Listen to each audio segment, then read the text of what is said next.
स्वागत है आपका इंडिया डेली लाइव पर। मैं हूं आपके साथ पलक सहगल। चलिए आपको सीधा लेकर चलते हैं लखनऊ में। इंडिया मंच की लाइव तस्वीरें आप सभी के सामने।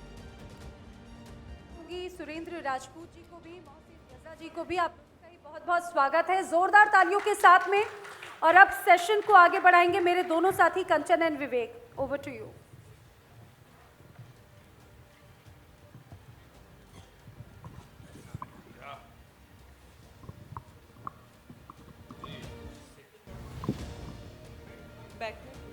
इस तरफ आ जाओ। आप इधर आइए, आप इधर आइए। सेटिंग करने में कांग्रेस पाएगा।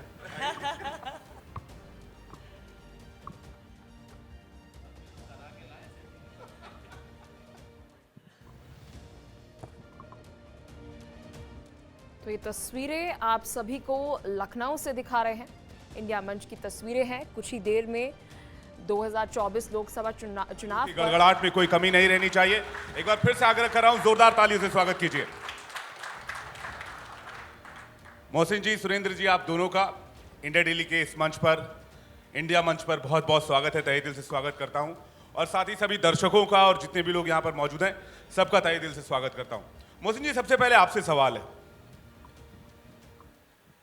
उत्तर प्रदेश की 80 सीटों को लेकर जो टारगेट है आप लोगों का वो है पूरे 80, और आप लोगों ने जो अलायंस के लिए लक्ष्य रखा है वो रखा है 400 प्लस का और बीजेपी के लिए 370 प्लस का। तो इसको अचीव करने में पहले 2 फेज के बाद आप लोग क्या फील कर रहे हैं? कितना उस टारगेट तक आप लोग पहुंच पा रहे हैं, या फिर उस टारगेट को लेकर कोई संशय मन में पैदा हो गया?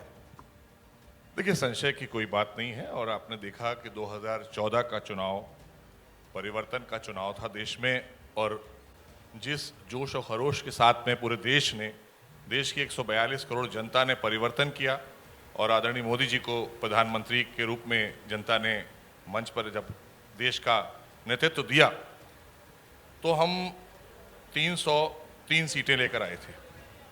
उसके बाद आपने देखा 5 वर्षों में जो काम हुआ उसका परिणाम उत्तर प्रदेश में 2 साल के बाद नजर आया, जब 2017 में हम 325 सीटें लेकर अलायंस के साथ में उत्तर प्रदेश में प्रचंड बहुमत लेकर हम आए। वो आदरणीय मोदी जी के काम का परिणाम था। और 2017 से लेकर 2019 के बीच में उत्तर प्रदेश में लॉ एंड ऑर्डर की स्थिति आदरणीय योगी जी ने, और जिस तरह से यहाँ पर गुंडाराज और भ्रष्टाचार और जिस तरह का माहौल था उसको दुरुस्त किया आदरणीय योगी जी ने, और देश की जो योजनाएं थी आदरणीय मोदी जी की, उन योजनाओं को धरातल पर उतारने का काम किया। उसके परिणाम स्वरूप हम 19 में जब चुनाव में गए तो अलायंस के साथ हम 353 सीटें लेकर आए। तो इसलिए बेचैनी अगर कही जाए या कोई संशय, वो विपक्ष को होना चाहिए, क्योंकि विपक्ष लगातार घटता चला गया। भारतीय जनता पार्टी, आदरणीय मोदी जी की सरकार बढ़ती चली गई और भारतीय जनता पार्टी की नीतियों पर, सरकार की नीतियों पर देश के लोगों को विश्वास बढ़ता चला गया। और उसका परिणाम है जो हम अब की 400 पार के ऊपर जा रहे हैं, क्योंकि हमने अलायंस के साथ में भी अच्छे से काम किया है और हमारे अलायंस भी अच्छे से काम करते हैं, क्योंकि जो योजनाएं केंद्र में आदरणीय मोदी जी ने बनाई हैं उन योजनाओं को धरातल पर उतारने का काम हमारे सारे ही अलायंस दल करते हैं, अलग अलग राज्यों में सरकारें करती हैं। इसलिए जो विकास कार्य हुए, जितने भी और चुनौतीपूर्ण जो काम हुए, उन पर भी फैसले लिए आदरणीय मोदी सरकार ने और उसको भी हमने धरातल पर उतारा। और इसलिए अगर आप उत्तर प्रदेश की बात करें या आप 2 फेज की बात करें तो हम मानकर चल रहे हैं कि हम बहुत आगे चल रहे हैं बहुमत में। ये चूंकि अब कुछ भी है, विपक्ष ये तो नहीं कह देगा कि हम हार गए। विपक्ष की एक मजबूरी है कि उसे चुनाव में आना है, ये भी जरूरी है उनके लिए। नहीं आएंगे तो वैसे ही खत्म हो चुके हैं। क्योंकि अपनी बेबाकी के लिए जाने जाते हैं ये, तो मुझे लगता है कि कांग्रेस को लेकर, क्योंकि विपक्ष की इतनी बात हो रही है, अलायंस को लेकर आप अपनी बात कर रहे हैं, मैं सुरेंद्र जी आपसे ये जानना चाहूँगी, इंडिया गठबंधन का समागम मंच पे हमने देखा, साथ ही साथ हमने देखा था वहाँ पर सुनीता केजरीवाल मौजूद थी, कल्पना सोरेन मौजूद थी, आपकी पार्टी के साथ जितने बड़े बड़े दिग्गज नेता एक ही मंच पर नज़र आ रहे थे। लेकिन मैं आपका अपना पर्सनल एनालिसिस जानना चाहती हूँ, आपको क्या लगता है इस बार कांग्रेस पार्टी, क्योंकि राहुल गांधी ने बहुत सारी यात्राएं की हैं देश भर में, चुनावी सभा के अलावा जो उनकी देश भर की यात्रा रही है, आप कांग्रेस को कितनी सीटों पर देख रहे हैं? बहुत शुक्रिया कंचन, और सबसे बड़ी तो आप लोगों को बधाई, आपके इस इंडिया मंच को बधाई, इंडिया डेली है जो लाइव है इसको सबको बधाई।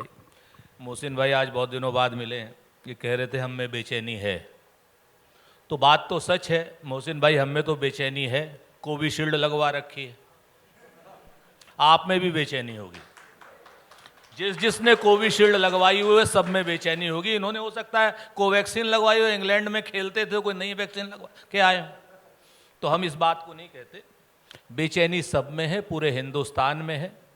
मोदी जनित महंगाई की बेचैनी है, मोदी जनित बेरोजगारी की बेचैनी है, मोदी जनित सीमा सुरक्षा की बेचैनी है, मोदी जनित महिलाओं के प्रति जो अपराध, अत्याचार, अनाचार हो रहे हैं इसकी बेचैनी है। तो बेचैनी मोहसिन साहब हम में है, और इसी बेचैनी का उत्तर जनता दे रही है। जनता कैसे दे रही है कि आप देखिए, तमाम एक दूसरे के दुश्मन दल थे। मैं खुलेआम कहता हूं इस मंच पे, विवेक जी, कंचन, आप दोनों से जिम्मेवारी से कहता हूं, हमारे तमाम मतभेद थे। हमारे ऐसे मतभेद थे कि एक दूसरे के खिलाफ लड़ते हैं, हम चुनाव लड़ते थे। सब लोगों को बेचैनी हुई कि लोकतंत्र खतरे में है, सब लोगों को बेचैनी हुई कि संविधान खतरे में है। हम सब लोग अपने मतभेद भूल करके एक मंच पे आ गए, इस बेचैनी को दूर करने के लिए आ गए। कोविशील्ड की बेचैनी तो देखिए सबको अपनी मेडिकली दूर करनी पड़ेगी, लेकिन हां, संविधान बचाने की और लोकतंत्र बचाने की बेचैनी हम दूर करने के लिए हम लोग सब लोग साथ में आए हैं। और यकीन मानिए, जिस तरीके से पहले 2 चरण का चुनाव हुआ है और मोदी जी की बेचैनी बढ़ी है, उससे मोदी जी की बेचैनी का बैरोमीटर अगर आप इस बार देखें कि कभी वो महिलाओं के मंगलसूत्र पर आ गए, कभी वो भारत पाकिस्तान पर आ गए, कभी एक वो फवाद से एक स्टेटमेंट दिलवा दिया राहुल गांधी के लिए, फिर कहने लगे साहब पाकिस्तान की भी एंट्री ले आए। आज तक हमारी समझ में नहीं आया कि मोदी जी अब कुछ नहीं बचा तो भैंसों पे आ गए, कहने लगे आपकी 2 भैंसें होंगी तो 1 भैंस कांग्रेस ले जाएगी। तो हमने भी हमने भी कहा कंचन, हमने कहा कि नहीं नहीं भैया, आपकी भैंस आप ही के पास रहेगी। 4 तारीख को गाजे बाजे के साथ उनको विदा करेंगे हम लोग। हमारी फोकस सिर्फ गधों पर है। तो हम बेचैनी आप कह रहे हैं पीएम मोदी में थी, तो अमेठी को क्यों छोड़ा राहुल गांधी ने? रायबरेली से प्रत्याशी हैं, ऐसा क्यों हुआ? क्या आप पहले अपनी हार मान चुके थे अमेठी से? अभी तो ये आपको 4 तारीख को पता चलेगा कि कितने भारी बहुमत से और प्रचंड बहुमत से हम लोग अमेठी जीत रहे हैं। हम लोगों ने अपनी रणनीति के अनुसार काम किया। भारतीय जनता पार्टी, संघ और भारतीय जनता पार्टी का समर्थक मीडिया 15 दिनों से 20 दिनों से लगा हुआ था कंचन, लड़ेंगे नहीं लड़ेंगे, अमेठी कौन लड़ेगा, रायबरेली कौन लड़ेगा। कम से कम हम उन सारे लोगों को, जो भारतीय जनता पार्टी का समर्थक मीडिया था, मैं आपको नहीं कह रहा हूं, वो लोग लगे रहे सुबह शाम, वरना वो लोग किस डिबेट में लगते? भारत पाकिस्तान, हिंदू मुसलमान, गाय, शमशान, कब्रिस्तान, इन सारी चीजों में लगते। हमने अपने रणनीति के अनुसार हमारे परिवार के सदस्य श्री केएल शर्मा जी को, पंडित केएल शर्मा जी को वहां पर उतारा है चुनाव में। नंबर 1, लाखों मतों से जीतेंगे। 1983 से वो शख्स अमेठी की सेवा कर रहे हैं। एक एक घर में भारतीय जनता पार्टी के भी घर हों, जैसे मोहसिन भाई थे पिछली बार वहां के क्या नाम इंचार्ज थे। मोहसिन साहब ने कभी ये नहीं किया, मैं पार्टी से इतर कह रहा हूं, इन्होंने कभी ये नहीं किया कि ये कांग्रेसी था, ये भाजपाई था। इन्होंने मदद की वहां पर। उसी तरीके से 1983 से पंडित किशोरी लाल शर्मा वहां पर हर शख्स की मदद करते आ रहे हैं। भारतीय जनता पार्टी के उनको असंख्य वोट मिलेंगे, आप इस चीज को जानिए, असंख्य वोट मिलेंगे। रायबरेली तो खैर हम जीत ही रहे हैं, इसमें तो कोई दो राय नहीं है। रायबरेली का तो प्रत्याशी इनका रो रहा है इस वक्त। दिनेश प्रताप सिंह जी जैसे ही उनका टिकट राहुल जी का अनाउंस हुआ वैसे ही वो रोने लग गए। तो मेरा ये कहना है कि पंडित किशोरी लाल शर्मा इस बार स्मृति ईरानी जी को बुरी तरीके से परास्त करेंगे और आने वाले समय में अमेठी का गौरव पुनः स्थापित होगा। सुरेंद्र जी, आप लोग कह रहे हैं कि संविधान खतरे में है और बीजेपी कह रही है कि विपक्ष खतरे में है।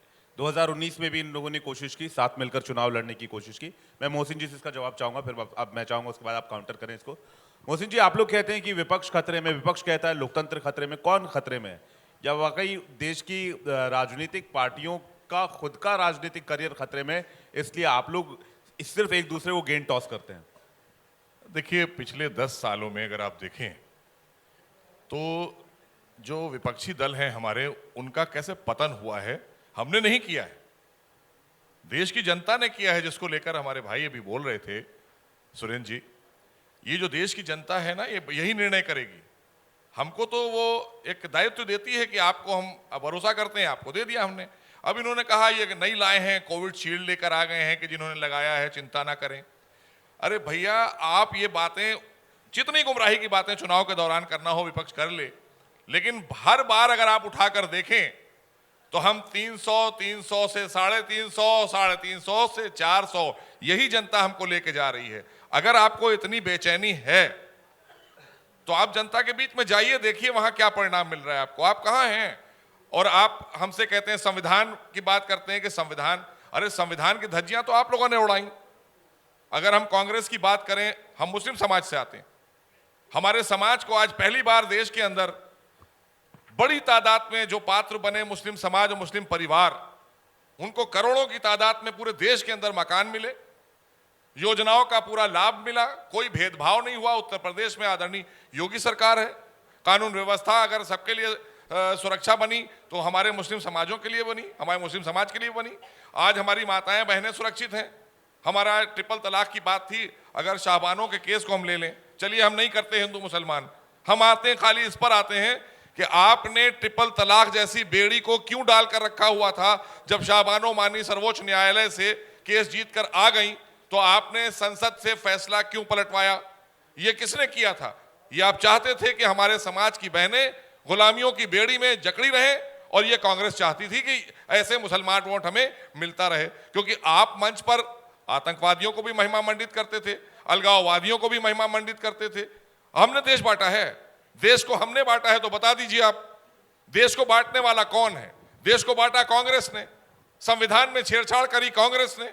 आज आदरणीय मोदी जी के नेतृत्व में जिस तरह से देश आगे बढ़ा है, और मुस्लिम देशों की मैं बात कर रहा हूं, मुस्लिम देशों में सर्वोच्च नागरिक पुरस्कार अगर किसी को मिला है देश में, तो सबसे ज्यादा आदरणीय मोदी जी को मिला है। तो इसके ऊपर भी चर्चा कर लीजिए कि वहां जाकर मोदी जी ने क्या कर दिया, उन्हें वहां क्यों सम्मान दिया जा रहा है, सऊदी अरब क्यों सम्मान दे रहा है, यूएई क्यों सम्मान दे रहा है, कतर क्यों सम्मान दे रहा है, क्यों आज दुनिया के लोग बुलाकर मोदी जी से मध्यस्थता करा रहे हैं? क्योंकि आज देश हमारा इस सशक्त हुआ है आदरणीय मोदी जी के नेतृत्व में, और आज दुनिया हमारी तरफ देखती है कि हमारे मामले में अगर हस्तक्षेप करे तो भारत करे, वरना हमको बाहर से संचालित किया जाता था। हमेशा कांग्रेस ने बाहर से। मोहसिन जी, आपने मुसलमानों के हितों की रक्षा की बात की, खबर ये आ रही कि अमरोहा और सहारनपुर में वोटिंग बहुत हुई है इस बार। ठीक है, अच्छी बात है, मैं मानता हूं तुष्टीकरण की राजनीति जिन्होंने की है, आज भी वो गुमराह करने का काम करते हैं निकलकर। आज अपराधियों के नाम पर वोट कौन मांग रहा है? अपराधी को शहीद बताएंगे तो वीर अब्दुल हमीद कौन है भी, ये बता दीजिए आप। अगर अपराधी भी शहीद है तो वीर अब्दुल हमीद जिन्होंने देश के लिए जान दी थी वो शहीद हुए। ये बात पर आपने बोला क्यों नहीं कांग्रेस या हमारे विपक्ष के नेताओं ने कि भाई ऐसा मत बोलिए प्रत्याशियों को, ऐसा क्यों नहीं बोला? आज प्रत्याशी रो रो कर मांग रहे हैं वोट कि उनको फांसी दे दी गई या उनको इनकाउंटर हो गया। देखिए मुसलमानों को, अपराधियों को, मुसलमानों को नहीं, हम हिंदू मुसलमान की बात नहीं कर रहे हैं, अपराधियों के नाम पर वोट कौन मांग रहा है? हम मांग रहे हैं। हम तो अपराधियों को जेल में डाल रहे हैं। सुरेंद्र जी से सवाल ले लेते हैं अपीजमेंट वाले पे, उस पर उसके बाद आपका सवाल आप पूछ लीजिएगा। मैं इस पर काउंटर चाह रहा हूं सुरेंद्र जी का।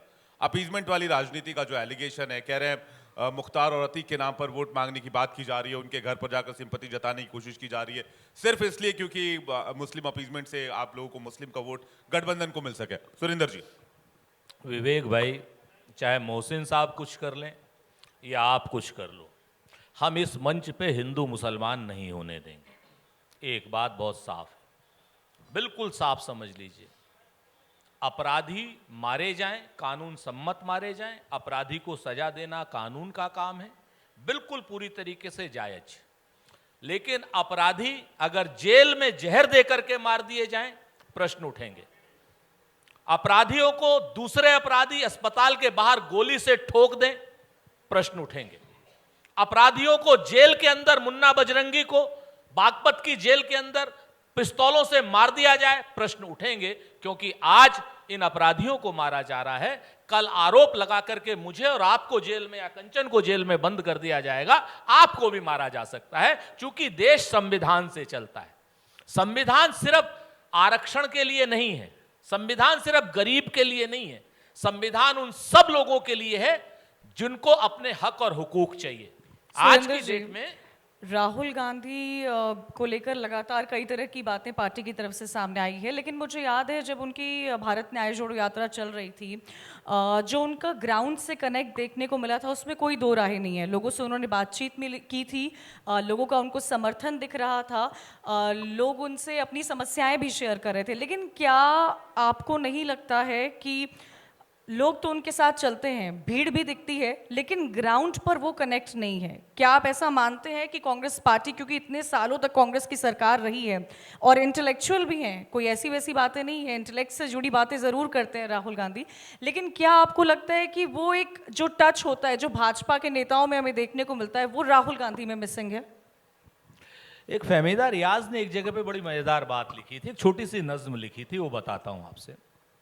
उन्होंने लिखा था, कुछ लोग तुम्हें समझाएंगे, कुछ तुमको खौफ दिलाएंगे, कुछ लोग तुम्हें समझाएंगे, कुछ तुमको खौफ दिलाएंगे, जो है वो भी खो सकता है, और इस राह में रहजन है इतने, कुछ और यहां हो सकता है, और कुछ और तो अक्सर होता है, पर तुम इस लम्हे में जिंदा हो, ये लम्हा तुम में जिंदा है, ये वक्त नहीं फिर आएगा, तुम अपनी करनी कर गुजरो, जो होगा देखा जाएगा। राहुल गांधी जी अजात शत्रु की तरीके से कन्याकुमारी से कश्मीर तक चल रहे हैं, सबकी समस्याएं सुनने के लिए चल रहे हैं, अपने लिए नहीं चल रहे हैं, देश के लिए चल रहे हैं, संविधान बचाने के लिए चल रहे हैं, लोकतंत्र को बचाने के लिए चल रहे हैं, हमारे और आपके हक और हुकूक को बचाने के लिए चल रहे हैं। कंचन, भरोसा रखिए, जिस दिन ये संविधान चेंज होगा ना, उस दिन अगर कोई आपकी महत्वपूर्ण आदमी, बड़ा आदमी किडनी मांग लेगा तो आपको देनी पड़ेगी, आपकी कोई सुनवाई नहीं होगी। आज की डेट में अगर आपकी कोई किडनी मांगता है तो आपके पास कानून है, पुलिस है, अदालत है, आप कहेंगे कैसे मांग सकते हैं, आप जेल भिजवा दूंगी। आप उस दिन नहीं कह पाएंगे, आप अगर एक बार संविधान बदल जाएगा तो। मुझे तो लगता है कि हम सबसे बड़े लोकतांत्रिक देश हैं सुरेंद्र जी। जो भारतीय जनता पार्टी के कानून के जानने वाले अनंत हेगड़े, नाम लेकर के कहता हूं, अनंत हेगड़े 4 बार के सांसद, लल्लू सिंह 3 बार के सांसद, उन्होंने तो कहा कि मेरा बयान तोड़-मरोड़ के पेश नहीं, किया जा रहा है, बिल्कुल नहीं, संविधान आप को आपके लेकर। चैनलों पर चला है। लल्लू सिंह 3 बार के सांसद, अरुण गोविल जो भगवान श्री राम की भूमिका निभाए थे बेरठ में, वो, उसके अलावा ज्योति मिर्धा राजस्थान में, इन सब लोगों ने कहा कि 400 हमें इसलिए चाहिए कि हम लोग यहाँ का संविधान चेंज करना चाहते हैं। क्या तालिबान का संविधान लाना चाहते हैं यहाँ पर? और मैं तालिबान का नाम भी इसलिए ले रहा हूं कंचन, चूंकि 200 करोड़ रुपए भारत की नरेंद्र मोदी की सरकार अपने सरकारी बजट से अपने लोगों को नहीं देती, तालिबान को 200 करोड़ रुपए देती है अफगानिस्तान में जाकर के। तो क्या संविधान में अमेंडमेंट तो होते रहते हैं, बदलाव तो होते रहते हैं। राजीव गांधी जी का भी एक बयान बहुत वायरल हुआ था जिसमें वो कह रहे हैं कि अगर हमें जरूरत पड़ी तो हम संविधान में बदलाव करेंगे। तो संविधान में बदलाव की बात कोई नई तो नहीं है। संविधान में बदलाव तो हमेशा 130 अमेंडमेंट लगभग हो चुके हैं। विवेक भाई, मैं आपसे बिल्कुल, आप तो पढ़े लिखे, आप लोग तो सब जैसे, बदलाव की तो बात ही नहीं हो रही है। संविधान में जो हमारे मूल अधिकार हैं, उन मूल अधिकारों की छेड़ाछाड़ी की बात हो रही है।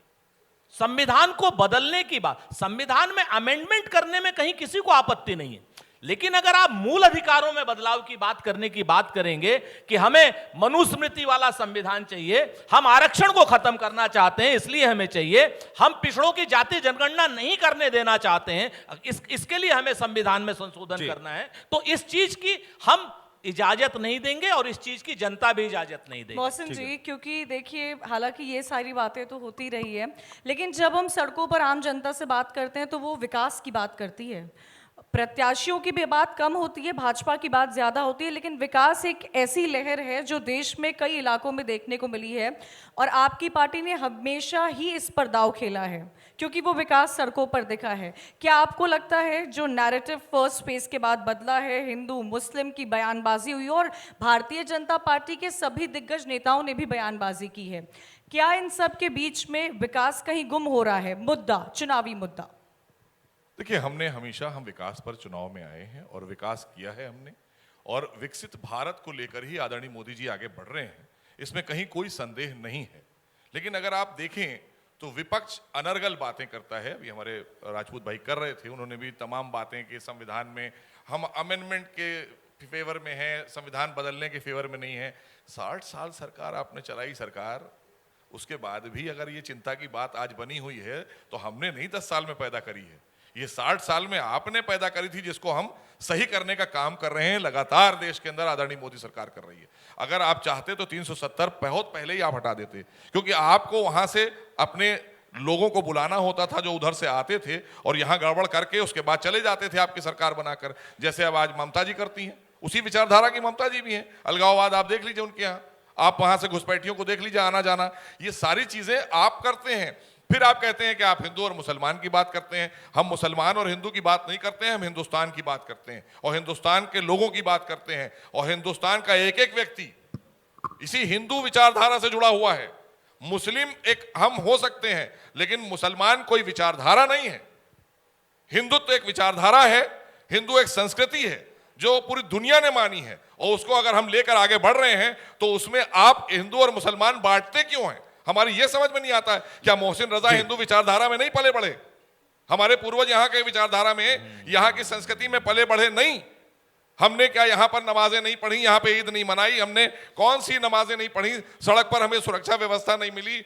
कब ऐसा हो गया? लेकिन ये काम जब 3000 सांप्रदायिक दंगे हो रहे थे, भागलपुर हो रहा था, मुरादाबाद हो रहा था, मेरठ हो रहा था और आपका गुजरात हो रहा था, कौन करा रहा था दंगे? ये कांग्रेस ने 3000 सांप्रदायिक दंगे कराए। अगर आज समाजवादी पार्टी की सरकार 4 बार उत्तर प्रदेश में बनी तो हिंदू मुस्लिम पर नहीं बनी तो बनी काहे पर? अगर कार सेवक जा रहे थे, उनको अपनी श्रद्धा के लिए जाने देना चाहिए था, उनको रोका जा सकता था, व्यवस्था दी जा सकती थी। खाली गोली से ही रोका जाएगा कि ताकि खून बहे, हम अपनी पार्टी उस पर बनाएं। तो जब आप खून की बुनियाद पर पार्टी बनाइएगा तो आपकी विचारधारा तो बांटने वाली रहेगी। कांग्रेस की भी विचारधारा बांटने अभी की रैली में मैं सुरेंद्र जी एक सवाल लेके आ रहा हूं। अभी जो रैलियां हाल फिलहाल में हुई, मोहसिन जी, उसमें कहा गया कि आपसे संपत्ति लेके ज्यादा बच्चों वालों को दे दिया जाएगा। ये जो बात आपने कही, आपकी बात मैं वहीं पर रोक लूं क्योंकि आगे आप पूछेंगे, मुझे पता है, मैं बताऊंगा आपको। ज्यादा बच्चों वालों को देने की बात जो कही गई, ये सब चीजें इन लोगों ने जिस तरह से अपने वक्तव्य में इनके प्राइम मिनिस्टर ने बोला था उस वक्त के, वो उठाकर देखिए, उसको चलाया गया है। हम कोई बात खुद से नहीं कहते हैं, जो बातें कांग्रेस के रिजिम में हुई हैं प्रमाणित करते हैं उसको दिखाकर देश की जनता को कि इन्होंने अपने तुष्टीकरण की राजनीति के चलते, संप्रदायवाद की राजनीति के चलते, ये इन्होंने भेंट चढ़ाया सबको। आतंकवादी यहां आया करते थे, आज आतंकवादियों का नाम सुनते हैं आप कभी? 10 साल में बताइए आतंकवाद का कोई नाम सुना कहीं आपने? किसी कोने में कोई आतंकवादी दिखाई देता है?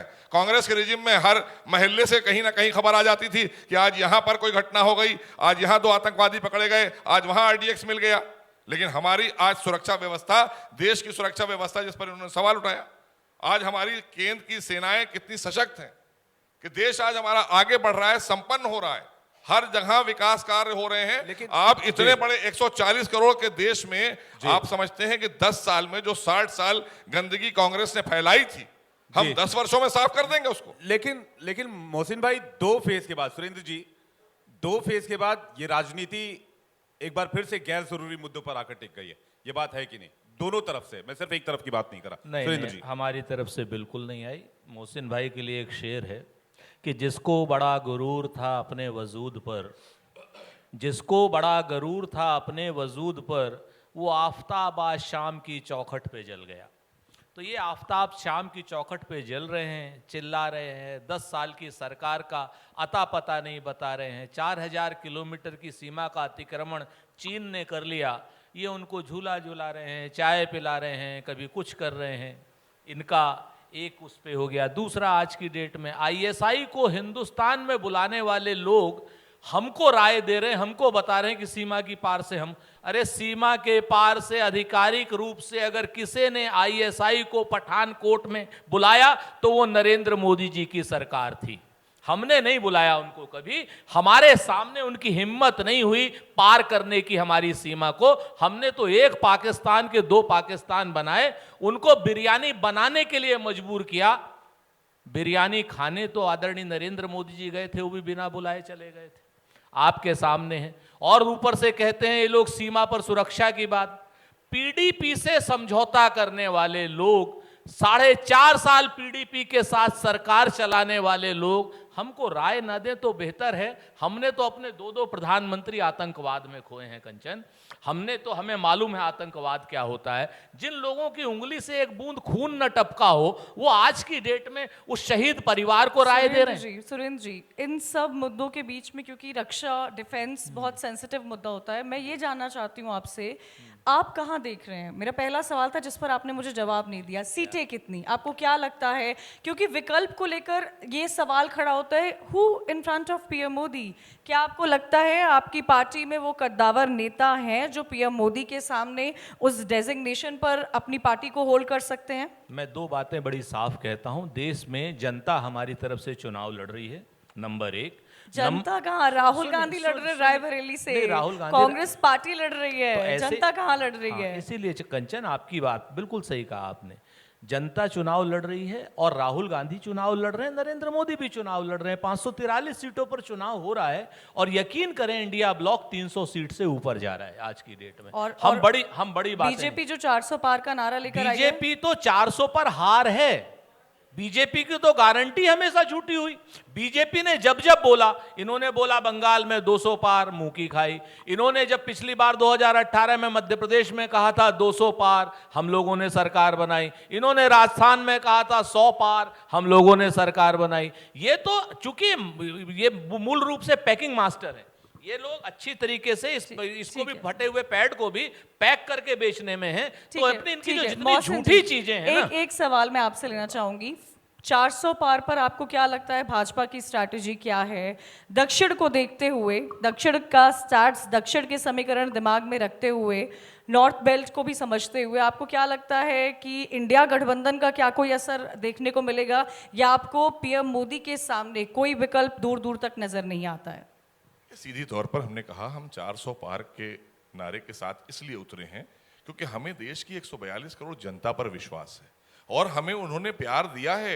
जब हम 2014 में आए तब उन्होंने प्यार दिया, फिर 2019 में उससे बढ़कर प्यार दिया, और जिस तरह से समर्पण भाव से आदरणीय मोदी जी ने देश में काम किया, वो अलग बात है कि विपक्ष तरह तरह के आरोप लगा रहा है, क्योंकि ये सारे कृत किए हुए विपक्ष के ही थे। विपक्ष में सबसे ज्यादा अगर कोई रहा है सत्ता में तो वो कांग्रेस रही है, और बेचैनी भी उसी को होगी जो सबसे ज्यादा देर तक बाहर हो गया है 60 साल के बाद। तो बेचैन होना उनका स्वाभाविक है। तो वो 400 कैसे बर्दाश्त कर लेंगे? क्योंकि अगर आप देखें तो उत्तर प्रदेश से कांग्रेस समाप्त हो चुकी है। 1 सीट की लड़ाई के लिए खाली आप परेशान हैं। वहां मुस्लिम लीग ने सपोर्ट कर दिया तो आप जीत गए। यहां पर पाकिस्तान के फवाद चौधरी पूर्व मंत्री ने कहा कि नहीं, उनको लड़ना चाहिए चुनाव, तब आपने सरप्राइज दिया उत्तर प्रदेश और देश के लोगों को, तब आप यहां पर्चा भरने आए। उससे पहले आप पर्चा भरने नहीं आ रहे थे। रात में 1 बजे डिसाइड किया कि भाई वहां पाकिस्तान से ऐलान हो गया है, अब आप भर सकते हैं पर्चा। इसका मतलब है समर्थन आपको वहीं से चाहिए। फिर आप कहते हैं हम हिंदू मुसलमान करते हैं। सिमी को आपने बनाया, सिमी को बैन भी आपके और हम लोगों ने कराया दबाव देकर। सिमी कौन सी ऑर्गेनाइजेशन थी? कहा गया कि ये आतंक को चलाने वाली, आतंकियों को तैयार करने वाली ऑर्गेनाइजेशन है। पीएफआई किसने जन्मी देश के अंदर? कांग्रेस ने। संरक्षण किसने दिया? आपने दिया। तो हमारे लिए सबसे बड़ी चुनौती देश की सुरक्षा भी है, और देश की सुरक्षा को लेकर हम कोई समझौता नहीं करना चाहते, क्योंकि देश जब सुरक्षित होगा तभी उसमें विकास भी होगा। हम उत्तर प्रदेश की बात कर लें, जंगल राज था उत्तर प्रदेश में, कोई उद्यमी आना नहीं चाहता था, एक कोई उद्योग लगाना, कोई उद्योगपति आकर बात नहीं करना चाहता था। आज हमें लाखों करोड़ के एमओयू साइन हुए और धरातल पर उतारे हैं हमने। लेकिन पेपर लीक का क्या, अनएम्प्लॉयमेंट का क्या, महंगाई, ये सब अनएम्प्लॉयमेंट की विकास बात, की आपने जो बात कही योजनाएं अनएम्प्लॉयमेंट की बात पे मैं आ रहा हूं, रुक जाइए। हमने पूरे देश के अंदर 24 करोड़ से ज्यादा रोजगार सृजित किए हैं मुद्रा योजना के तहत। आप यहीं से अभी यहाँ के प्रोग्राम के बाद अपने रिपोर्टर को आप किसी भी लाइन पर भेज दीजिए, जितने पटरी दुकानदार बैठे हो आप उनसे पूछिए कि आपको कोई योजना का प्रधानमंत्री की लाभ मिला, आपको कहेगा मिला। तो हमने तो गांव, गरीब और किसान को भी संपन्न किया है। ये कौन से रोजगार की बात करने की बात कर रहे हैं? कौन से अनएम्प्लॉयमेंट की बात कर रहे हैं? अगर आज 10 सालों में अनएम्प्लॉयमेंट आ गया तो 60 वर्षों तक आपने लूटने का काम किया था। ये बात सही है कि आपके प्रधानमंत्री ने कहा था कांग्रेस के कि हम 1 रुपया भेजते हैं, 85 पैसे रास्ते में खर्चा हो जाते हैं, 15 पैसे जमीन पर उतरते हैं। तो वो 85 पैसे की लूट आपने की। जब भ्रष्टाचार में लोगों को जेल डाला जा रहा तो जेल जाने से भी घबरा रहे हैं कि नहीं साहब हमको जेल गलत डाला जा रहा है। तो ये भ्रष्टाचार जिन्होंने किया है, जिसको कहते हैं 15 लाख नहीं आए मेरे खाते में, अरे भैया तुम्हारे खाते में निकाल तो रहे हैं हम और देश की जनता को दे तो रहे हैं। आप उसको कहते हैं जुमला है, जुमला नहीं है। सच्चाई है कि आपने लूटा था देश को 60 वर्षों तक। आज देश का झंडा दुनिया के कोने कोने में लहरा रहा है। आज आप मोदी जी का नाम लीजिए तो आपको भी गर्व होता है दूसरे कंट्री में कि हम मोदी के कंट्री से आए हैं। उससे पहले कौन जानता था आपको? हमें बताइए ना। कितनी बार आपके प्रधानमंत्री गए रेड कारपेट पर? कहां गए बता दीजिए मुझे। कितना स्वागत हुआ? इसका जवाब दे लीजिए, उसके बाद फिर मैं आपसे अगला सवाल करूंगा। सुरेंद्र जी, मोहसिन भाई परेशान हो गए हैं असल बात जनता की उससे। इनको जवाहरलाल नेहरू जी से लेकर के और मनमोहन सिंह जी तक, जिसमें अटल बिहारी वाजपेयी जी भी थे, आई.के. गुजराल भी थे और मोरारजी भाई देसाई भी थे, कौन सा ऐसा प्रधानमंत्री था जिसका दुनिया में डंका ना बजता हो? 16 मिनट क्या नाम डॉक्टर मनमोहन सिंह जी के लिए वहां की सीनेट में तालियां बजती थी और लाखों लोग सड़क पे खड़े रहते थे रूस में भी, और लाखों लोग सड़क पे खड़े रहते थे वॉशिंगटन डीसी में भी पंडित जवाहरलाल नेहरू के लिए। खैर, इन सब बातों का कोई मतलब नहीं है। अभी इन्होंने बड़ी अच्छी मुद्रा लोन की बात करी है मित्रों। इन्होंने कहा 24 करोड़ मुद्रा लोन दिए हैं, यानी 24 करोड़ में एक परिवार अगर आप 6 लोगों का मान लीजिए तो पूरे देश के हर परिवार को इन्होंने मुद्रा लोन दिया है। यहां लखनऊ की प्रबुद्ध जनता बैठी है। मुझे सिर्फ इतना बता दे ये जनता कि आपके परिवार में अगर किसी को मुद्रा लोन मिला हो तो मुझे बता दीजिए, हाथ खड़ा कर दीजिए, मैं मान लूंगा। एक को मिला है, बाकी कोई परिवार का सारे के सारे आप मुझे देख लगता है लोगों ने अप्लाई भी नहीं किया होगा। ये- कितने ये लोगों ने अप्लाई किया हर है? परिवार को नहीं किया है। नहीं, सुरेंद्र जी, सुनिए कंचन, लोगों ने 24 अप्लाई भी करोड़, नहीं सुनिए, किया है। मेरी बात सुनिए। सरकार की तो इन्होंने तो स्कीमों कहा को ना कि हमने तो धक्का दे करके दिया, 24 करोड़ मुद्रा लोन दिए हैं, यानी हर परिवार में एक मुद्रा लोन। आप मेरी बात समझिए, इस पूरे मंच पे जितनी हमारी सम्मानित जनता बैठी हुई है, एक आदमी को मुद्रा लोन मिला है। हर परिवार में एक आदमी को मिलना चाहिए मुद्रा लोन। आप मुझे बता दीजिए, पेपर लीक की बात बताऊं आपसे मैं, 60,000 पद हमारे यहां पुलिस के खाली, 60 लाख लोगों ने भर्ती निकाली, 60 लाख लोगों ने भर्ती करी, पेपर लीक हो गया, 60 लाख परिवार आज की डेट में सड़क पर। आरओ की भर्ती में लगभग 10 लाख के आसपास हमारे परिवारों के बच्चे गए, आपके सामने है, सड़क पर हैं, कैंसिल पेपर। मेरा तो आरोप है कि Bharatiya Janata party paper leak सरकारी संरक्षण में कराती है, सरकारी माफियाओं के साथ नहीं, मिलकर ठीक है के मोहसिन जी, इस पर जवाब दीजिए, क्योंकि विकास सरकार की परियोजनाएं हम सब गिनाते आए हैं। पेपर लीक को लेकर हर कोई सवाल उठाता है। और सख्ती से काम किया है उत्तर प्रदेश में आदरणीय इसको योगी सरकार ने। मैनिफेस्टो में भी इस बार मोहसिन जी रखा गया है। मैं सुरेंद्र जी आपसे एक सवाल ये पूछना चाह रहा था। आप लोगों ने मुद्दों की भरमार बता दी और सारे मुद्दे गिना दिए, इसके बावजूद गठबंधन के नेता को वोट जिहाद टर्मिनोलॉजी क्यों लाना पड़ता है? वोट जिहाद तो मैंने इससे पहले नहीं सुना था। दूसरी बात, ये कुछ नेता गठबंधन की ये भी कहते हैं कि जब बटन दबाने जाना तो मुख्तार और अतीक की शहादत को याद रखना, तब उसी हिसाब से बटन दबाना। देखिए, दो लेकिन बात- ऐसे बयानों को सुरेंद्र जी अपोज नहीं किया जाता। अगर इस तरह के बयानों को कड़ाई से कुचला जाए तो मुझे नहीं लगता कि मुद्दों की कोई कमी है जिस पर चुनाव नहीं लड़ा जा सकता है। सुरेंद्र जी, इसके बाद मोहसिन जी आपको जवाब। विवेक भाई देखिए, फिजूल की बातें करने से कोई लाभ नहीं है। अगर कहीं कोई फिरोजाबाद में कोई हमारे गली मोहल्ले का नेता या कोई इस तरीके की बात करता है, तो अगर इस तरीके की बात पे अगर आप आएंगे तो गिरिराज, हम तो इनकी क्या नाम, इनके जो बयान है अगर मैं याद दिलाने लगूं, साध्वी वो थी फतेहपुर वाली, क्या नाम थी, निरंजना ज्योति, खुलेआम दिल्ली में उसने रामजादे और हरामजादे का नाम लेकर के वोट मांगा, तब तो आप लोगों ने सवाल नहीं पूछे। मैं तो आपसे कहता हूं कि इस तरीके के जो फ्रिंज एलिमेंट्स हैं वो किसी भी दल में हो, उनका निषेध होना चाहिए, चाहे वो साध्वी निरंजना ज्योति हो, चाहे हमारे यहाँ का कोई हमारा कार्यकर्ता हो, उनका इन फ्रिंज एलिमेंट्स का निषेध होना चाहिए। इन मुद्दों पर चुनाव नहीं होना चाहिए। सुरेंद्र जी, क्या इन दोनों बयानों को इस तरह से कड़ाई से इसका बहुत विरोध किया जिम्मेवारी गया? से मैं कहता हूं कि प्रधानमंत्री जी से लेकर के और वो फर्रुखाबाद की जो महिला नेता है, इन सारे के सारे गलत बयानों का, चाहे मंगलसूत्र छीनने वाले बयान हो, चाहे ज्यादा परिवार के बच्चों वाले बयान हो कि उनको ये वेल्थ देना चाहते हैं, इन बयानों का प्रधानमंत्री जी से लेकर कार्यकर्ता तक जो भी इस तरीके के गंदे, नीच, निर्लज्ज बयान देता है उसका निषेध होना चाहिए और चुनाव आयोग को उसका कठोरता से संज्ञान लेना चाहिए, चाहे मेरी पार्टी का हो, चाहे मोहसिन साहब की पार्टी। मोहसिन जी, आपका जवाब इस पर। देखिए, अभी कुछ बातें कर रहे थे विकास को लेकर, अभी हमारी एंकर भी पूछ रही थी। मैं बताना चाहता हूं कि इन्होंने अपने पूर्व प्रधानमंत्री जवाहरलाल नेहरू जी का नाम लिया, तो कम से कम आज के दौर की जनता को हम ये तो बता दें कि ये सब ऐसे प्रधानमंत्री थे कि जिनकी शेरवानी धुलने के लिए पेरिस जाया करती थी। तो ये तो कम से कम अफसोस करना चाहिए इन लोगों को। ये शेरवानी अपनी ड्राई क्लीन कराने भेजते थे पेरिस में, क्या बात करेंगे आप? सर, आप कहां विकास मोहसिन कर भाई, देंगे? और आधे आपकी सेकंड। वो सोच नहीं आ सकती, आधे सेकंड। आप वो सोच नहीं कर सकते क्योंकि एक लंच होता था पेरिस में तो जापान में सर, डिनर छोटा होता सा था। जवाब ये है। हवाई जहाज से उड़ने वाले लोग, उनके बच्चे, एरोनॉटिक लिमिटेड का इस्तेमाल किया गया, उनके बच्चों को ग्लाइडर दिया गया रायबरेली में बनाकर कि ताकि हम अगर जाएंगे तो ये हमारे पोती पोते कहाँ खेलेंगे। तो जिनके बच्चे हवा में उड़ते रहते हो वो जमीन पर क्या जाएंगे और क्या जमीन के लोगों की चिंता करेंगे। चिंता वही करेगा जो जमीन पर रहा होगा, आदरणीय मोदी जी जैसा व्यक्ति जिसने एक एक आदमी को और जमीन पर चलकर देश को समझा और जाना है। अब ये बस- क्या बस जानेंगे छोटा हवा में उड़ने वाले लोग। हो गया। आज अपराध की बात हुई, अभी अपराध की बात पे बाकी रह गई। इन्होंने पूछा आप कह रहे हैं कि अपराधियों के नाम पर आप वोट मांग रहे हैं। हम अपराधियों से जो संपत्ति वापस ली गई है, आम जनता की लूटी हुई, हम उस पर गरीबों के लिए घर बनाकर दे रहे हैं। इस तरह की योजनाएं ये साहस नहीं कर सकते थे क्योंकि इन्हें सरकार बनाने के लिए उनकी मदद लेना पड़ती थी। तो ऐसी सरकारें चलाने वाले लोगों के साथ में आप कोई भी वार्ता करिएगा, अनर्गल बातें वो कर सकते हैं, ना विकास पर वो रुक पाएंगे, ना अपराध का सामना कर सकते हैं। क्योंकि अपराध का सामना करना है तो आपको योगी जैसा लीडर चाहिए है प्रदेश के अंदर, और अगर देश को आगे बढ़ाना है तो मोदी जैसा जिसको देश की जनता ने प्यार दिया है और आज उन्होंने करके दिखाया है।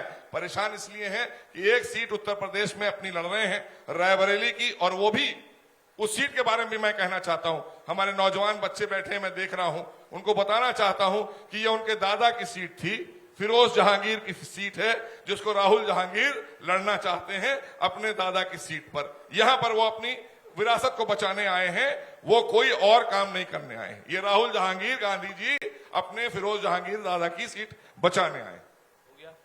हो गया। दो चीजें बहुत कुछ मोहसिन भाई से पूछिए, हमसे मत पूछिए, उनसे पूछिए आप। मोहसिन भाई की गैस निकल गई पूरी, कोई बात नहीं, अच्छी बात है।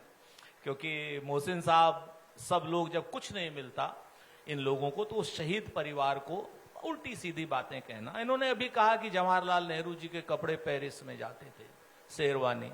अरे भैया, उस वक्त पेरिस का जो रास्ता था 2 दिन का जहाज लगता था, 1 दिन कहीं और बीच में रुकता था। पेरिस नाम की एक लॉन्ड्री होती थी सिविल लाइंस में, इलाहाबाद में। हम आपको बता, जबरदस्त आए भाई, क्या ठीक? बात है। आज मतलब भी पेरिस को उसके- इन्होंने उसके- यहाँ लाकर उसके देश में मालिक- खड़ा किया अरे, था। एक मिनट, अरे मोदी साहब, आपके पेरिस को भी बीच- तो आप ही देश में ले आए भैया, उसी समय ले आए। ये तो है आपको लोग- गाँव ये गरीब की इनकी चिंता जानकारी कैसे है। होगी?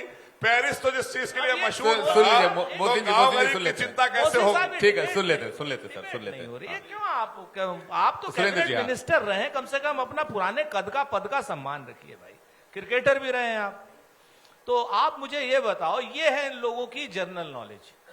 ऐसा करते हैं ये लोग, कहते पेरिस कपड़े जाते धुलने, वो पेरिस लॉन्ड्री थी वहीं क्या नाम सिविल लाइंस में। और जो आदमी भी इलाहाबाद का है सब पेरिस लॉन्ड्री को जानता है।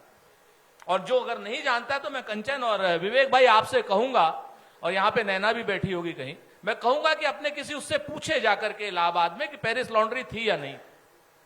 तो अब इस तरीके का अपभ्रंश करते हैं, इस तरीके के अफवाह फैलाते हैं ये लोग। हाँ, ये तो बात सच है कि भाई हमने अपने बच्चों के उड़ने के लिए HAL तो बनवाई।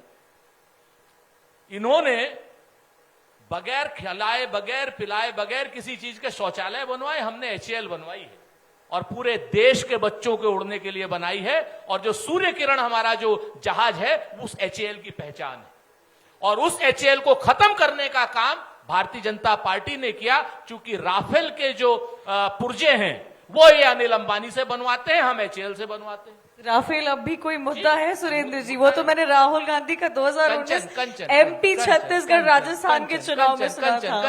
अब तो वो भी भूल गए इस मुद्दे मसला को। ये नहीं है। मसला आप लोग हमेशा विवाद में क्यों जाते हो? हमने कभी राफेल को ये थोड़ी कहा कि वो हमारा जहाज नहीं है, जहाज हमारा है। उसके जो मेंटेनेंस के जो पुर्जे हैं, उसकी जो मेंटेनेंस जो HAL में होनी चाहिए थी, जो HAL अमेठी में होनी चाहिए थी, वो इन्होंने अनिल अंबानी को दे दी। आज कह रहे हैं कि हमने HAL उड़ने के लिए बनाया। हमने तो पूरे देश की जनता को उड़ने के लिए फुर्सतगंज और HAL बनाया है, लेकिन आपने तो उस HAL को नाश करने का काम किया है, बेंगलोर का HAL बंद करने का काम किया है। आप तो हमारे बच्चों को जमीन पर रखना चाहते हैं। यह है इन लोगों की विकास की गाथा। सुरेंद्र जी, कांग्रेस पार्टी पर परिवारवाद का आरोप लगता आया है। ऐसा नहीं है कि कांग्रेस पार्टी के पास दिग्गज नेता नहीं है। बहुत वेल रेड, बहुत एजुकेटेड, बहुत अच्छे नेता हैं। आप भी उनमें से एक दिग्गज ही हैं। लेकिन इन सब के बीच में सिर्फ राहुल गांधी को ही वो प्रमोशन मिलता है। प्रियंका गांधी वाड्रा, जिनमें छवि दिखती है इंदिरा गांधी की, उनके भी कई कयास लगाए जा रहे थे, वो सिर्फ चुनाव प्रचार तक ही सीमित रह गई। क्या आपको नहीं लगता है कि आपकी पार्टी में बहुत डिजर्विंग, बहुत सीनियर लीडर्स हैं जिनको आगे नहीं बढ़ाया जाता है परिवार की वजह से? बहुत बढ़िया सवाल किया कंचन आपने। हम इस सम्मानित जनता के सामने आपके चैनल के माध्यम से गर्व से कहना चाहते हैं कि हम परिवारवादी लोग हैं, और यहां पर जितने लोग बैठे हैं सब परिवारवादी है। मोहसिन का भी परिवार है। जिस परिवार ने 48 साल जेल भुगती हो आजादी के आंदोलन में, जवाहरलाल नेहरू जी का परिवार ऐसा परिवार था, 48 साल जेल में रहा है। सब लोगों को मिला दीजिए किस आदमी का परिवार रहा और 48 साल। जिस परिवार ने 2-2 शहादतें इस देश के लिए दी हो, एक राजीव गांधी के 300 टुकड़े होकर के आए थे दिल्ली में, इंदिरा गांधी जी को 33 गोलियां लगी थी इसी देश के लिए। तो आज की डेट में उस परिवार का भी हमें गर्व है, और अपने जो इंडिया ब्लॉक के हमारे साथी हैं उनके परिवार का भी गर्व है। जनता चुन करके देती है। जो लोग परिवार वाले हैं वो परिवार की रियासत को भी जानते हैं, विरासत को भी जानते हैं, सियासत को भी जानते हैं। और जो लोग नागपुर वाले लोग हैं वो परिवार के बारे में क्या जाने। इन लोगों को तो परिवार से कोई लेना ही देना नहीं है। इसीलिए तो आज की डेट में ये लोग रोजगार विहीन विकास की बात करते हैं। इसीलिए तो ये लोग आज की डेट में अडानी जैसे क्रॉनिक कैपिटलिस्टों को उठाने की बात करते हैं। और राहुल गांधी कहते हैं कि नहीं, हर गली में, हर प्रदेश में और हर शहर में एक अडानी होना चाहिए। जी, कास्ट सेंसस की बात हो रही है बार बार। आपने कहा देश एक परिवार, तो इस परिवार में कास्ट सेंसस होना चाहिए। बिल्कुल, अगर होना चाहिए तो इसकी नीड, जरूरत अभी क्यों महसूस करी कांग्रेस पार्टी पहले? बिल्कुल। और एक और बात की, कास्ट सेंसस बिहार में उसका डेटा रिलीज नहीं हुआ अभी तक। कास्ट सेंसस का बिहार में डेटा रिलीज नहीं हुआ तो मोहसिन भाई की सरकार है। चूंकि वहां पर जब तक हमारी सरकार थी हमने तो डेटा भी बना दिया था, विधानसभा में भी रख दिया था। अब वो रिलीज क्यों नहीं हुआ तो मोहसिन साहब जवाब दे देंगे। लेकिन हाँ, हम एक चीज जरूर जानते हैं कि इस देश में आप कितने फ्रिज हैं किसके पास, आपके चैनल कितने हैं हिंदुस्तान में, आपके पास साइकिलें कितनी हैं, कितने आपके पास संसाधन है, सारी चीजों का आपके पास डेटा है। सिर्फ आपके पास पिछड़ी जाति का डेटा नहीं, आपके पास हिंदू का डेटा है, मुसलमान का डेटा है, आपके पास शेड्यूल कास्ट का डेटा है, आपके पास शेड्यूल ट्राइब का डेटा है। आपके पास सिर्फ पिछड़ों का डेटा नहीं है। क्यों भाई? पिछड़ों का डेटा ले लीजिए ना, आपको दिक्कत क्या है इसमें? और इसी जाति जनगणना को तो भारतीय जनता पार्टी सपोर्ट करती थी। भारतीय जनता पार्टी 2014 में कह करके आई थी कि हम जाति जनगणना का सपोर्ट करते हैं। बिहार में भारतीय जनता पार्टी ने सपोर्ट किया जाति जनगणना का। आखिर हुआ क्या? अचानक से अडानी जी का कौन सा प्रेशर आ गया आज की डेट में उनके ऊपर, नरेंद्र मोदी जी के ऊपर, कि देश में इन्होंने जाति जनगणना का विरोध कर दिया। बिहार में समर्थन। सुरेंद्र जी, अडानी जी को लेकर तो जब तक इलेक्टोरल बॉन्ड रिलीज नहीं हुए थे तब तक आप लोगों ने कहा था कि इसमें पैसा होगा, अडानी का पैसा होगा, इसका होगा, उसका होगा। लेकिन इलेक्टोरल बॉन्ड में एक भी ऐसा बॉन्ड नहीं है जो उनके नाम से है। हालांकि अप्रूवर को लेकर, ईडी को लेकर सवाल उठे हैं। रुक जाइए। लेकिन आप लोग का इसका क्या? जानकारी, मैं आपको सिर्फ जानकारी दुरुस्त कर रहा हूं। अडानी जी ने एक ट्रस्ट के माध्यम से, वो पीरामल ट्रस्ट है या क्या नाम, क्या ट्रस्ट का नाम है उसका, पीरामल ट्रस्ट के माध्यम से अडानी जी ने इलेक्टोरल बॉन्ड लिए हैं। और अडानी जी तो इतने गुरु आदमी हैं, उनकी एक कंपनी है वेलस्पन। ये वेलस्पन कंपनी है विवेक भाई, वहां की, वो जो कच्छ वाला जो पोर्ट है इनका, कांडला पोर्ट, कांडला पोर्ट में कच्छ की कंपनी वेलस्पन है जो स्टील भी बनाती है, तौलिए भी बनाती है। उस कंपनी के जनरल मैनेजर ने एक दलित किसान जो उसकी बगल में था, जिसकी जमीन उस कंपनी ने खरीदी थी, उस दलित किसान को नंबर 2 का तो दे दिया पैसा उसके हिसाब में, और उसके नंबर 1 के पैसे से 10 करोड़ रुपए के इलेक्टोरल बॉन्ड खरीदे थे। वो आदमी बेचारा परेशान है, क्या नाम, ईडी वाले चले गए उसके पास कि तुमने 10 करोड़ कैसे दे दिए? कहे साहब हमने नहीं दिए, ये रहे अडानी जी, इन्होंने दिए। तो सच ये है कि अडानी जी के भी बहुत बेईमानियां सामने आएंगे, आप चिंता मत कीजिए। 30,000 करोड़ के जो ड्रग्स पकड़ी गई हैं उसकी भी बेईमानियां सामने आएंगी। और ये वेलस्पन जैसी कंपनी जो 10-10 करोड़ के बॉन्ड एक दलित किसान के नाम पर खरीद के दी है, उसके भी इन सब का, सुरेंद्र जी इन सब का जवाब ले लेते हैं, उसके बाद मैं आपको एक ब्रेकिंग न्यूज बताऊंगा। मोहसिन जी इसका जवाब दे दीजिए। नहीं, आउट ऑफ सिलेबस तो कुछ नहीं हुआ, क्योंकि आपके पास सिलेबस खत्म हो गया है, हम लोग नया सिलेबस। नहीं मोहसिन जी, क्या हम इस चुनाव में हिंदू, मुस्लिम, के अलावा क्या आपको लगता है जब जनता चाहती है अपने मत का इस्तेमाल करने के लिए इंफ्रास्ट्रक्चर, एजुकेशन, हेल्थ, एम्प्लॉयमेंट, इन तमाम मुद्दों पर जो असल जनता के मुद्दे होते हैं उन पर वोट करती है? देखिए, हमने जो मुद्दों को आपने कहा कि जनहित के जो मुद्दे हैं, सबसे ज्यादा उन मुद्दों पर भारतीय जनता पार्टी ने काम किया और उस पर हम लड़ाई लड़े हैं और जनता ने इनको नकारा ही इसी बात के लिए कि हम जब विपक्ष में थे तब भी हम यही मुद्दे उठाते थे और जब हम सत्ता में आए हैं उन्हीं मुद्दों पर काम कर रहे हैं। ये आज बात कर रहे हैं, इन्होंने परिवारवाद की जो अच्छे से व्याख्या कर दी। हम तो 142 करोड़ लोगों को आदरणीय मोदी जी कहते हैं ये हमारा परिवार है, हर भारतीय हमारा परिवार का सदस्य है। तो अगर हमारा दिल बड़ा है तो हम उसी तरह की बात करेंगे। हम अगर इतने में समेट कर लाएंगे तो जाहिर सी बात है बहुत से बड़े धड़े का हिस्सा हम छीन लेंगे। वो विचारधारा इनकी है, वो सोच कांग्रेस की रही है कि हर चीज अपने यहां उठा के रख लो, जो भी होगा वो 10 जनपद से तय होगा। लेकिन आज जो भी तय होता है वो एक सामूहिक तरीके से बैठकर संगठन के अंदर एक एक व्यक्ति से, एक एक कार्यकर्ता से राय लेकर और हर जगह से पूरी जनता ये हंस रही जितनी है, बात भाजपा में इनके पास सामूहिक है रूप नहीं, से तय होता है। क्योंकि एक प्रत्याशी का चुनाव लड़ाने के लिए ये बता नहीं पा रहे थे, कल तक ये बोल नहीं पा रहे थे मंच पर कि वहां से कौन चुनाव लड़ेगा, इनको ये तक नहीं पता था। और हम लोग बता रहे थे कि वायनाड से जब ये हारने लगेंगे तब रायबरेली भाग कर जाएंगे क्योंकि मम्मी वहां से राज्यसभा चली गई है। तो इसलिए ये बात तय हो चुकी थी, हमने पहले से बता दिया था। हम जानते हैं इनकी विचारधारा को, हमें पता है इन्होंने देश कैसे चलाया था। अब ये देश में वापस आने वाले लोग सर आप नहीं कुछ है। कहना चाह रहे हैं? भैया, अगर इतनी जासूसी जितनी हम लोगों की करते हो, इतनी जासूसी चीन पाकिस्तान की कर लिए होते तो हमारी भूमि पर अतिक्रमण ना हुआ होता। काहे को इतनी जासूसी हमारे ऊपर लगाए हुए? इतनी जासूसी आपने रेवन्ना की कर ली होती तो वो जर्मन भाग के नहीं जा पाया होता। इतनी जासूसी ललित मोदी की, नीरव मोदी की और वो कौन सा मेहुल भाई की कर ली होती तो वो विदेश ना भागे होते हमारी धन संपदा लेकर के। हमारी जासूसी के चक्कर में फंसे हैं ये बात तो है सुरेंद्र जी, आप लोग बड़े मासूम से लोग हैं ऐसा लगता है। अभी खबर बड़ी ये मिल रही कि अरविंदर सिंह लवली जी हैं जो वो बीजेपी में चले गए। तो आप लोग भी जासूसी में कहीं ना कहीं पीछे रह जाते। 2 दिन पहले कह रहे थे मैं कहीं नहीं जा रहा हूं। नहीं, देखिए, लेकिन ये सिर्फ उनकी बात नहीं है। रोहन गुप्ता, गौरव वल्लभ, ये एंड चुनाव के बीच में इस तरह से पार्टी के टॉप जो प्रवक्ता हैं, और प्रवक्ता कह रहा हूं तो फिर मैं प्रवक्ता किस लिए कह रहा हूं आप भी समझिएगा, धारदार प्रवक्ता हैं ये लोग सभी। आपके साथ टीवी डिबेट्स में हिस्सा लेते हो, पता चले अगली बार जब मैं आपसे डिबेट करूं तो आप मोहसिन भाई इसी तरफ हो, उस तरफ कोई और चेहरा बैठा हो। बिल्कुल, मैं सहमत हूं इस बात से। और ये गंभीर प्रश्न आपने उठाया है।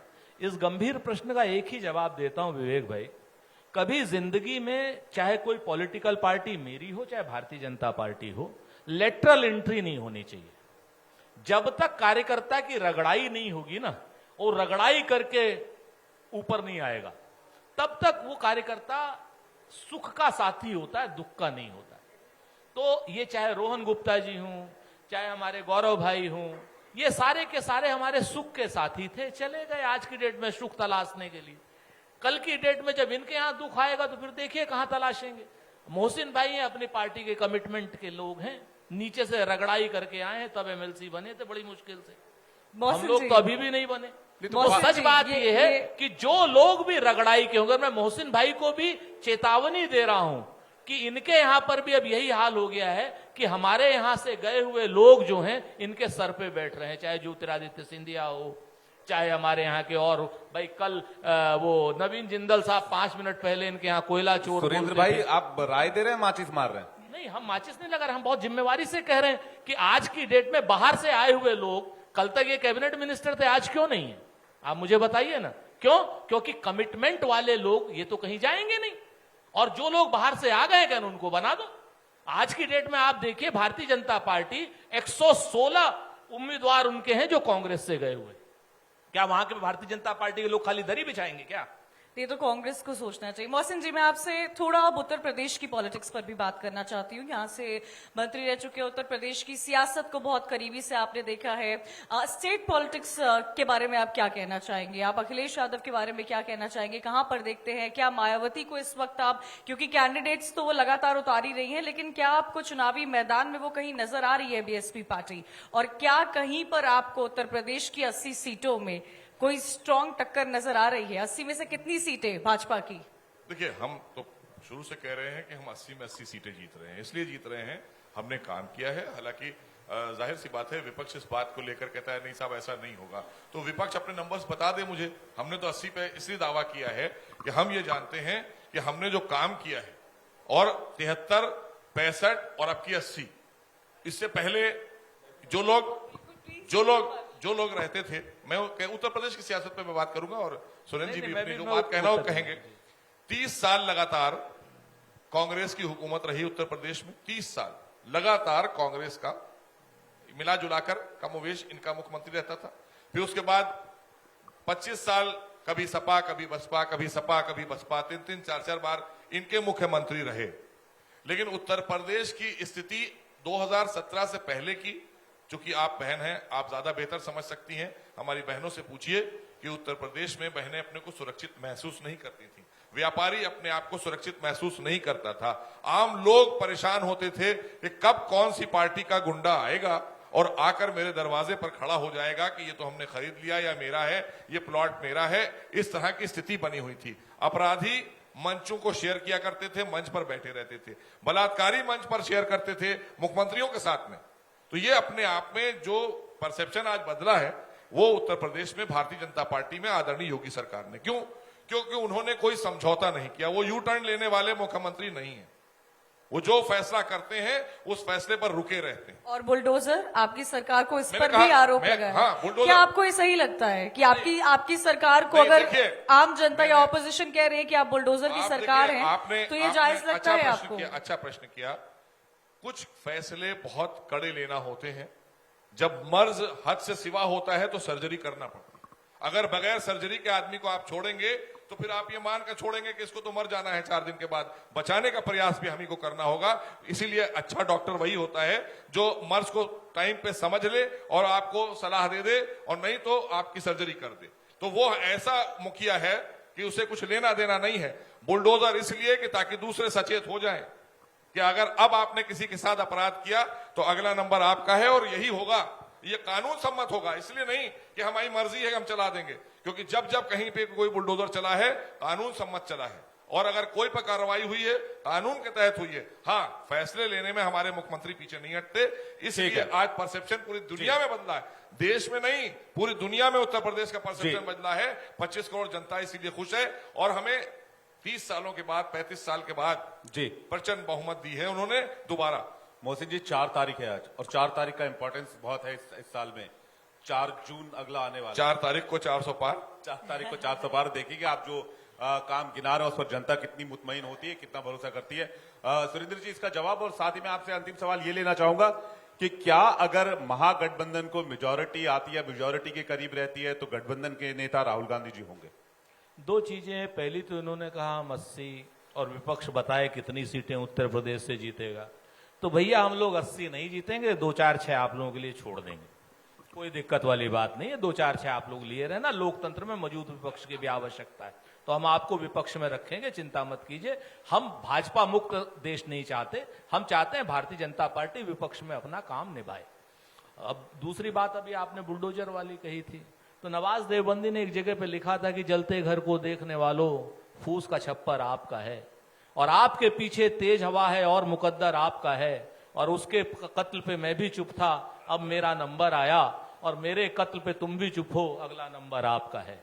ये बुलडोजर जो आपने निकाला है ना किसी पिंजरे से बाहर, तो आप भरोसा रखिए मोहसिन भाई, ये किसी दिन भाजपाइयों के घर के सामने भी जाएगा, और जिस दिन जब जाएगा, जब दर्द होगा, क्योंकि कुछ लोगों को तो दर्द हुआ है अभी, जब निरपराध के सामने जाता है, अगर कोई एक बच्चा अपराधी है, उसके माँ बाप का घर जब तोड़ा जाता है जिसका कोई गलती नहीं होती है, जब इंदिरा आवास दिए हुए घरों को तोड़ा जाता है मध्य प्रदेश में, और इस वजह से तोड़ा जाता है कि उनका एक बच्चा आवारा है, आप मेरी बात को समझिए, उनके माँ बाप को, उनके परिवार को, उनके खानदान को जब उस चीज की सजा दी जाती है, तो इसको तो कानून सम्मत कतई नहीं कहा जाता। ये कल की डेट में ये इस तरीके का काला घोड़ा है, ये सबके घर के सामने आएगा, चिंता मत कीजिए। हम तो एक ही चीज कहते हैं, कानून से बंधिए, कानून मतलब सम्मत अगर काम आप लोग कीजिए। आए तो आप लोग बंद कर देंगे कंप्लीटली? नहीं, हम तो जो काम करेंगे अदालत के जरिए करेंगे, लेकिन एक चीज जान लीजिए, जो इन्होंने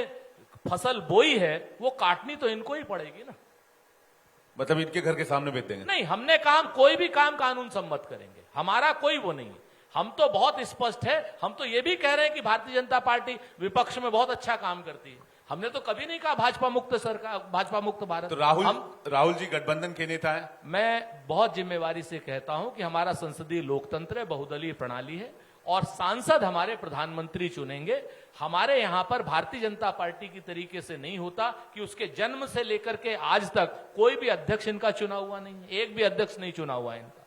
और इनके भारतीय जनता पार्टी में नरेंद्र मोदी जी के प्रादुर्भाव के बाद हम तो कह सकते हैं कि हमारे यहाँ राहुल गांधी जी भी बन सकते हैं, मल्लिकार्जुन खड़गे साहब भी बन सकते हैं, अखिलेश यादव जी भी बन सकते हैं, क्या नाम हमारे यहाँ तेजस्वी जी भी बन सकते हैं, ममता जी भी बन सकती हैं, एम.के. स्टालिन जी भी बन सकते हैं। लेकिन अगर मोहसिन साहब की हिम्मत हो, हैसियत हो और हौसला हो तो नरेंद्र मोदी जी के अलावा एक नाम बता दे। मोहसिन भाई आपका एक नाम बता दे। हमारी पार्टी में यही एक सबसे अच्छी बात है कि नरेंद्र मोदी जी को भी नहीं पता था कि वो प्रधानमंत्री बनने वाले हैं, उन्हें भी नहीं पता था कि वो मुख्यमंत्री बनने वाले हैं, लेकिन इनकी पार्टी में सबको पता है कि अब की कौन इनके यहाँ का राष्ट्रीय अध्यक्ष होगा वो अच्छी तरह से पता है। या राहुल जी होंगे या प्रियंका जी होंगी, लेकिन हमारे यहाँ कौन होगा ये हम अभी नहीं डिसाइड कर सकते। ये हमारा खड़गे जी का तो आपको भी नहीं पता था। तय करता है, एक एक कार्यकर्ता तय करता है। इसीलिए हमारी पार्टी विश्व की सबसे बड़ी पार्टी बनकर खड़ी हुई है। हमारे पास में 20 करोड़ से ज्यादा कार्यकर्ता हैं, दुनिया की सबसे बड़ी पार्टी। और भारतीय जनता के लिए, भारत के लिए गर्व की पार्टी है भारतीय जनता पार्टी, क्योंकि इसमें समाजवाद भी है, इसमें बहुजन समाज भी है, इसमें एक एक भारतीय है, इसलिए भारतीय जनता पार्टी। मोहसिन जी बहुत बहुत धन्यवाद। सुरेंद्र जी आपका भी बहुत बहुत थैंक यू सो धन्यवाद। मच। आप दोनों ने न सिर्फ खुलकर बातचीत की बल्कि हर मुद्दे पर तर्क के साथ बातचीत की और इस डिबेट की सबसे खास बात यह, आप सब दोनों का बहुत बहुत शुक्रिया। जोरदार तालियां हो जाए मोहसिन जी के लिए और सुरेंद्र जी के लिए। और साथ ही मैं मंच पर इनवाइट करूंगा जितेंद्र जी को और अमीर जी को फूल सम्मान करने के लिए। जी यहां रुकने एक छोटे से ब्रेक के लिए लखनऊ से इंडिया मंच जारी है।